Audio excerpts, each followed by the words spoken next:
અને બીજું વળી એના પછી બીજું આવે એ એમ કે આને યાર છૂટાછેડા કરી નાખ, મને મોકલી છે. પછી ત્રીજું આવે એ એમ કે મને આ ખાવાનું દે. હા હા.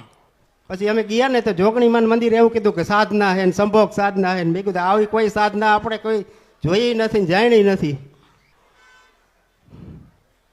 પછી આ દીકરીને તમે અહીંયા અમે રવિવાર ભરવાના ચાલુ કર્યા ને પછી સપનામાં આ ચુંદડીમાં આવ્યા હતા અને અમે 2 વસ્તુ દેખાડી તમે. તે ઘરની વસ્તુ માનો કે જે ઘરમાં તમે ભાડે રહેવા ગયા હા માડી અને ઘરની વસ્તુ કદાચ હતી ને તમને પરેશાન કરે તો તમે ઘર બદલી કાઢ્યું, બદલી નાખ્યું તો રાતો પછી થોડી તમારી પાછળ આવે એને તો ઘરથી લેવા ખાવા હતું. હા તો એ આવીને હાજર થાય. એ એમ કે હું ઓલા ઘરવાળી છું. કયા ઘરવાળી? એ કે તમે રહેતા ત્યાં જ્યાં ભુવાની જે જઈને જે એમ કહે ને કે આ વસ્તુ એટલે એ હાજર થાય. મારા ઘરે દીકરાનો જન્મ થયો. હા દીકરાનો જન્મ થયો. તો જન્મ થયા પછી કયા માતાએ તમારા દીકરાને લઈ ગયા હતા? ખોડું અમારા ઈષ્ટદેવ હનુમાનજી